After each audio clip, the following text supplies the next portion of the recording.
अस्सलाम वालेकुम everyone and welcome back to another video. और गाइस आज के वीडियो में हम लोग रिएक्शन देने वाले हैं। वो वीडियो होने वाली है भाई सैम टीवी की वीडियो। जिस वीडियो का नाम है how one mistake trap the dark web king. Sam TV की वीडियो है कि सैम की डार्क वेब का किंग जो है वो कैसे पकड़ा जाए। तो देखते हुए रिएक्शन में वीडियो पसंद आए तो सब्सक्राइब करना, शेयर करना, इंस्टाग्राम पर जरूर फॉलो करना। चलते वीडियो को स्टार्ट करते हैं। बैंकॉक में अपने लग्जरी विला के अंदर बैठा एक शख्स लैपटॉप चला रहा था कि अचानक बाहर से उसको जोरदार एक्सीडेंट की आवाज सुनाई दी। इस बात से बिल्कुल बेखबर कि उसकी अयाशी वाली जिंदगी का कुछ ही मिनटों बाद दी एंड होने वाला है, वो शख्स अपना लैपटॉप वहीं खुला छोड़कर बाहर की तरफ भागा। कहने को तो एक लड़की ने अपनी टोयोटा कैमरे उसके विला के गेट से जा टकराई थी, पर असल में एक नहीं, दो नहीं, बल्कि 7 मुल्कों की पुलिस इस दिन का पिछले कई सालों से इंतजार कर रही थी। ये बैंकॉक में 5 जुलाई 2017 की सुबह थी और जिस शख्स की हम बात कर रहे हैं ये कोई मामूली इंसान नहीं है। ये मल्टी मिलियनेयर बादशाहों वाली जिंदगी गुजारता था। दिन को पोर्शा, शाम को BMW और रात को लैम्बोर्गिनी चलाता था। दुनिया की नज़र में सॉफ्टवेयर डेवलपर, जबकि असल में ये किंग ऑफ डार्क वेब के नाम से पहचाना जाता था। वो शख्स जिसने सालों से अपनी आइडेंटिटी को छुपाए रखा, एक छोटी सी गलती उसका सब कुछ बहा गई। प्रॉपर्टीज, पैसा, दौलत, गाड़ियां और उसकी जान भी।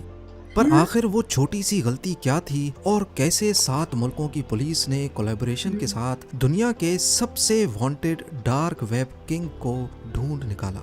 ज़ेम टीवी की वीडियोस में एक बार फिर से खुशामदीद। नाजरीन, ये 2010 की बात है जब डार्क वेब आहिस्ता आहिस्ता उठ रहा था। डार्क वेब इंटरनेट की दुनिया का दूसरा रुख है जहां हर किस्म के इलीगल काम होते हैं। ड्रग्स और वेपन्स से लेकर टारगेट किलिंग के कॉन्ट्रैक्ट्स देने तक सारा काला बिजनेस यहीं पे होता है। यहाँ ऐसे ऐसे काम होते हैं जिनको सुनकर यकीन लाना भी हमारे लिए काफी मुश्किल है। डार्क वेब पे इस तरह के सारे कामों के होने के पीछे भी एक खास रीजन है। दुनिया भर में इलीगल काम करने वाले अपनी आइडेंटिटी छुपाना चाहते हैं ताकि पुलिस और लॉ इन्फोर्समेंट एजेंसीज की पकड़ में ना आ सके।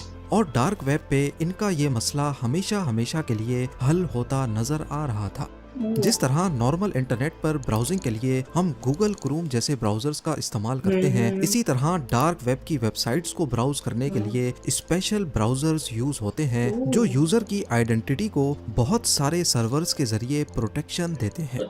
इनमें से एक का नाम टॉर ब्राउजर है।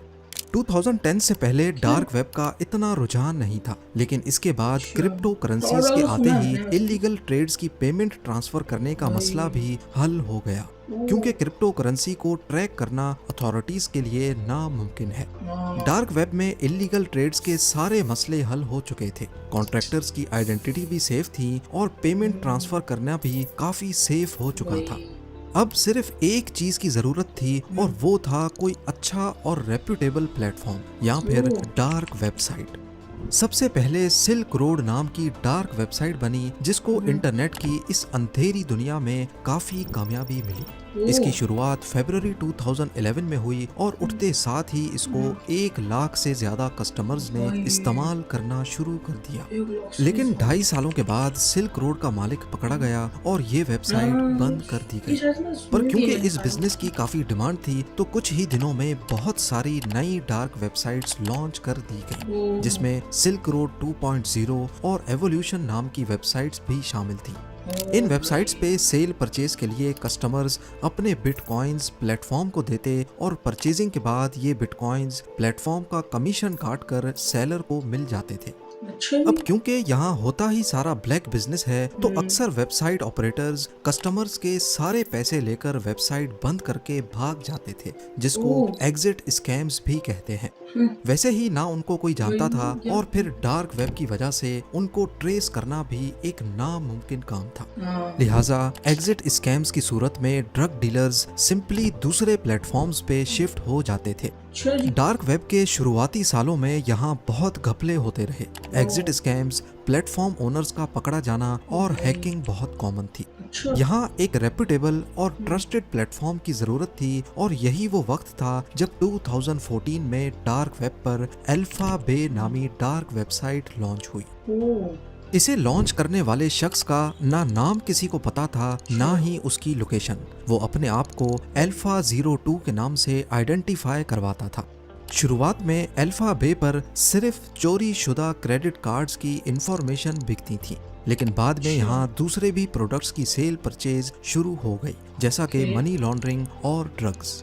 कुछ चीजें ऐसी थीं जिनको अल्फा बे पर ट्रेड करने की परमिशन नहीं थी। चाइल्ड अब्यूज और चोरी किए गए रशियन बैंक अकाउंट्स की डिटेल्स। पर ऐसा क्यों था? शायद alpha 02 Russian law enforcement agency से पंगा नहीं लेना चाहता था, या फिर वो यूएस लॉ इन्फोर्समेंट एजेंसीज को ये दिखाना चाहता था कि वो रशिया से बैठकर ये चला रहा है, ऑफ कोर्स जहां यूएस का होल्ड नहीं है। पहले ही साल में अल्फा बे ने डार्क वेब पर अपने पैर जमाना शुरू कर दिए। एक ही साल में यहाँ 2 लाख कस्टमर्स और 40,000 से ज्यादा सेलर्स अपना ब्लैक बिजनेस सुकून से करने लगे। 2017 तक अल्फा बे पर 3 लाख से ज्यादा आइटम्स लिस्ट हो चुके थे और रोजाना करीब $5 लाख की सेल्स भी होने लगी। अल्फा 02 जिसको कोई भी नहीं जानता था, वो इन सेल से महीने में $6 लाख कमाने लगा और देखते ही देखते डार्क वेब की दुनिया का अकेला बादशाह बन गया। अल्फा बे डार्क वेब की सबसे बड़ी मार्केट प्लेस बन चुकी थी, जिसने डीलर्स और कस्टमर्स के बीच अपना ट्रस्ट लेवल बना दिया था। इस सब के बीच दुनिया भर की लॉ इन्फोर्समेंट एजेंसीज अल्फा 02 की असल पहचान जानने की कोशिशें कर रही थी, पर ताहाल अभी तक नाकाम रही। अमेरिकन इन्वेस्टिगेटर्स अल्फा बे की सर्वर लोकेशन जानना चाहते थे, ताकि डाटा सेंटर पर रेड करके प्लेटफॉर्म बंद कर दिया जाए और शायद इससे अल्फा 02 तक पहुंचने का भी कोई चांस बन सके। नॉर्मली किसी भी वेबसाइट की सर्वर लोकेशन, यानी जहां पर वेबसाइट होस्ट होती है, वो मालूम करना इतना मुश्किल नहीं होता। लेकिन डार्क वेबसाइट क्योंकि सिर्फ टॉर ब्राउजर के जरिए एक्सेस हो सकती है, जो दुनिया भर के रैंडम सर्वर्स के पीछे असल वेबसाइट की लोकेशन को छुपा कर रखता है। यही वजह थी कि अमेरिकन इन्वेस्टिगेटर्स का अल्फा बे तक पहुंचना नामुमकिन था। लिहाजा वो अल्फा बे पर नॉर्मल यूजर बनकर ड्रग्स खरीदने लगे, इस उम्मीद में कि ड्रग डीलर कभी कोई गलती करे तो हम उस तक पहुंच सकें। पर इससे तो सिर्फ ड्रग डीलर पकड़ा जाएगा, जबकि अथॉरिटीज को तलाश थी अल्फा बे के मास्टरमाइंड अल्फा 02 की, जो इस मामले में काफी एहतियात कर रहा था। उसको इस अंधेरी दुनिया में बचे रहने के सारे गुण मालूम थे। पिछले कई सालों में उसने छोटी सी भी गलती नहीं की जो अथॉरिटीज को कोई इशारा दे सके। लेकिन फिर 2017 में अथॉरिटीज को अल्फा 02 तक पहुंचने का एक सुराग मिल ही गया। DEA यानी ड्रग लॉ इन्फोर्समेंट एजेंसी के एक ऑफिसर रॉबर्ट मिलर अल्फा 02 की तलाश में कंप्यूटर के सामने बैठे थे कि अचानक उनको एक ईमेल रिसीव हुई। इस ईमेल में अल्फा 02 के बारे में कुछ लिखा था और ईमेल भेजने वाला कोई नामालूम शख्स था। अब ये तो आप सबको पता होगा कि नॉर्मली जब भी किसी वेबसाइट पर रजिस्टर किया जाए तो एक वेलकम ईमेल आती है। ऐसी ही एक वेलकम ईमेल अल्फा बे की तरफ से इस शख्स को भी आई थी जब ये प्लेटफॉर्म 2014 में नया लॉन्च हुआ था। और ये वेलकम ईमेल जिस ईमेल एड्रेस से आई थी वो ये एड्रेस था। हालांकि बाद में ये गलती फिक्स कर दी गई, लेकिन टिप देने वाले ने ये रियल ईमेल एड्रेस सेव करके रखा था जो उसने DEA के ऑफिसर रॉबर्ट मिलर के साथ ईमेल पे शेयर किया। ईमेल करने वाला शख्स कौन था? आया वो अल्फा बे का कोई कॉम्पिटिटर था, कोई कस्टमर या फिर कोई ड्रग डीलर? इससे कोई फर्क नहीं पड़ता, क्योंकि अब DEA को अल्फा 02 की सबसे पहली और सबसे इम्पोर्टेंट इंफॉर्मेशन मिल चुकी थी, जो उनके लिए एक बहुत बड़ी कामयाबी थी। इस ईमेल एड्रेस को इस्तेमाल करके बहुत से सोशल मीडिया प्लेटफॉर्म्स पर साइन अप किया गया था। skyrock.com एक फ्रेंच सोशल मीडिया प्लेटफॉर्म था जिस पर इसी ईमेल एड्रेस के जरिए एलेक्स नाम से साइन अप किया गया था, और इन्वेस्टिगेशन टीम को इसमें एलेक्स की 2008 और 2009 की फोटोज भी मिल गई, जो कि शायद अल्फा 02 की ही थी। इसी ईमेल एड्रेस से एक डेटिंग प्रोफाइल भी लिंक्ड थी जिसमें एलेक्स ने अपना होम टाउन थ्वा रिविये का नाम भी लिखा हुआ था, जो कि कनाडा का एक शहर है।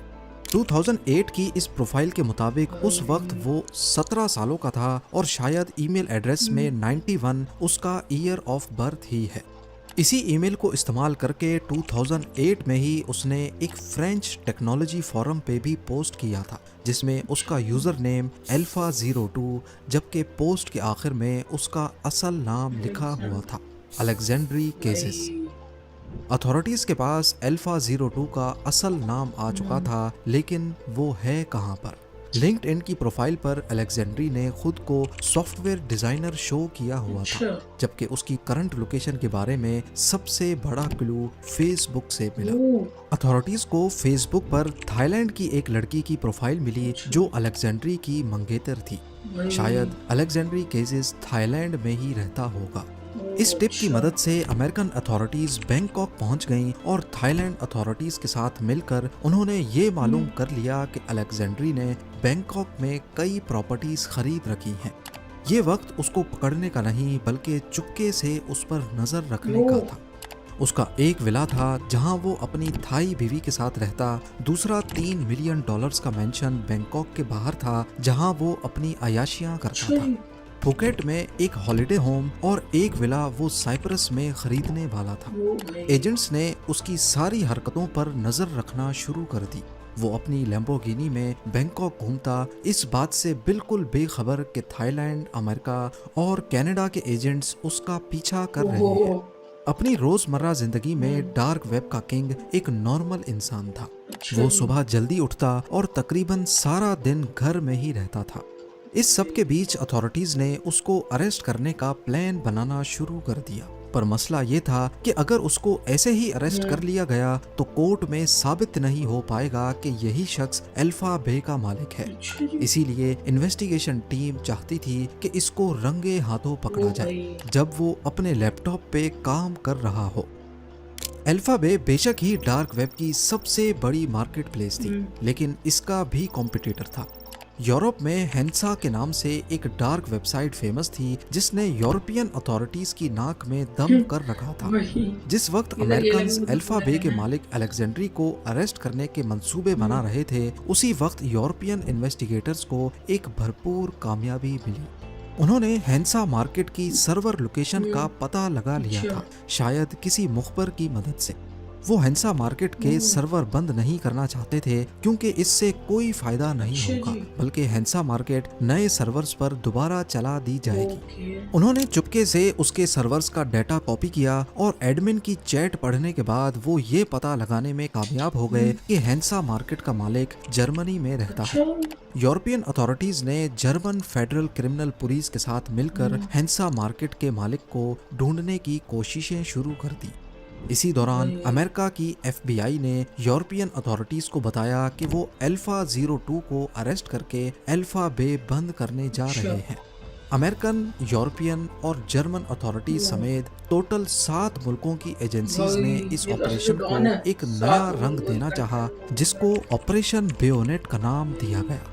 प्लान के मुताबिक यूरोपियन अथॉरिटीज ने FBI को कहा कि वो Alpha02 को तब तक अरेस्ट ना करें जब तक हम यूरोप की हेंसा मार्केट पर अपना कंट्रोल हासिल ना कर लें। ये एजेंसीज का काफी चालाक फैसला था। डार्क वेब पर नॉर्मली ये होता है कि जब एक वेबसाइट बंद होती है तो डीलर्स और कस्टमर्स सिंपली दूसरी वेबसाइट पे शिफ्ट हो जाते हैं। हेंसा मार्केट क्योंकि दूसरी बड़ी डार्क वेबसाइट थी, इसीलिए जब अल्फा बे बंद होगी तो सारे डीलर्स हेंसा मार्केट पे शिफ्ट हो जाएंगे, जो कि पहले से यूरोपियन अथॉरिटीज के कब्जे में होगी। इससे हजारों नए डीलर्स को पकड़ा जा सकेगा। ऑपरेशन बेयोनेट एक तरह का हनी ट्रैप था। इस सब के बीच अलेक्जेंड्री केजिस को किसी चीज का इल्म नहीं था। वो बैंकॉक में अपनी अयाशियों में मसरूफ रहा। 20 जून 2017 को मिशन का पहला हिस्सा कामयाब हो गया। यूरोपियन अथॉरिटीज ने एक ही वक्त में हेंसा मार्केट के डाटा सेंटर को नीदरलैंड्स में रेड किया और उसी वक्त जर्मन अथॉरिटीज ने जर्मनी के शहर सीगिन और कोलोन में उनके मालिकान को भी अरेस्ट किया, लेकिन ये खबर पब्लिक नहीं की गई। हेंसा मार्केट अब यूरोपियन अथॉरिटीज के कंट्रोल में थी और इस बात का डार्क वेब पर किसी को भी इल्म नहीं था। उधर बैंकॉक में मिशन का दूसरा पार्ट यानी अलेक्जेंड्री केजेस को अरेस्ट करने की तैयारियां शुरू हो गई। डीईए, एफबीआई और थाई अथॉरिटीज चाहती थी कि अलेक्जेंड्री को रंगे हाथों पकड़ा जाए जब उसका लैपटॉप और उसका मोबाइल खुला हुआ हो। इसी मकसद से उन्होंने टोयोटा कैमरे में अपनी एक फीमेल एजेंट को बिठाकर टास्क दिया कि वो अलेक्जेंड्री के विला पर जाकर झूठ मूठ का एक्सीडेंट करे और गाड़ी उसके गेट पे ठोक दे। इससे होगा ये कि अंदर मौजूद अल्फा 02 या अलेक्जेंड्री अचानक अपना सब कुछ खुला छोड़कर बाहर निकलेगा। खुशकिस्मती से वैसा ही हुआ जैसा प्लान किया गया था। 5 जुलाई 2017 की सुबह को जब टोयोटा कैमरे अल्फा 02 के गेट से टकराई तो वो खुला लैपटॉप छोड़कर अपना अनलॉक्ड मोबाइल लेकर बाहर निकला। उसी वक्त कई ऑफिसर्स ने उसको पकड़ लिया और अंदर जाकर उसके लैपटॉप का कंट्रोल संभाल लिया, जिसमें अल्फा बे का कंट्रोल पैनल खुला हुआ था। अलेक्जेंड्री केजेस रंगे हाथों पकड़ा जा चुका था। अथॉरिटीज ने लैपटॉप की छानबीन के बाद उसके सारे पासवर्ड्स कॉपी कर लिए। उसकी गाड़ियां, प्रॉपर्टीज और $1 मिलियन की क्रिप्टो करेंसीज जब्त कर ली गई। पर यही अलेक्जेंड्री कोर्ट में पेश होने से पहले ही मरने वाला था। अलेक्जेंड्री को अरेस्ट हुए अभी एक हफ्ता ही गुजरा था कि उसने कस्टडी में ही खुद को पंखे से लटकाकर अपनी जान ले ली। सिर्फ एक छोटी सी गलती डार्क वेब के किंग का सब कुछ बल्कि उसकी जान भी ले गई। उधर अल्फा बे को बंद करने के बाद जैसा सोचा गया था, सारे डीलर्स और कस्टमर्स ने हैंसा मार्केट का रुख किया जो कि खुद यूरोपियन अथॉरिटीज के कब्जे में थी। हजारों नए डीलर्स भी पकड़े गए और हफ्ते बाद हैंसा मार्केट को भी हमेशा हमेशा के लिए बंद कर दिया गया। उसी दिन यूएस जस्टिस डिपार्टमेंट ने ऑफिशियली इस ऑपरेशन के बारे में प्रेस कॉन्फ्रेंस की और डार्क वेब के 2 बड़े प्लेटफॉर्म्स को बंद करने की खबर मीडिया से शेयर की। उम्मीद है ज़ेम टीवी की ये वीडियो भी आप लोग भरपूर लाइक और शेयर करेंगे। आप लोगों के प्यार भरे कमेंट्स का बेहद शुक्रिया। मिलते हैं अगली शानदार वीडियो में। तो गाइस, जैसे कि तुम लोग देखा क्या तगड़ा इन्होंने दिमाग चलाया भाई, मेरे को तो काफी ज्यादा बढ़िया लगा। तुम लोगों को क्या लगा भाई? काफी अच्छा ट्रैप बनाया था। बट डार्क वेब तो अब भी चलती है ना, तो ऐसे ही चलती होगी शायद से, है ना? अब भी चलती है डार्क वेब। अगर चलती तुम लोग बताओ कमेंट सेक्शन में।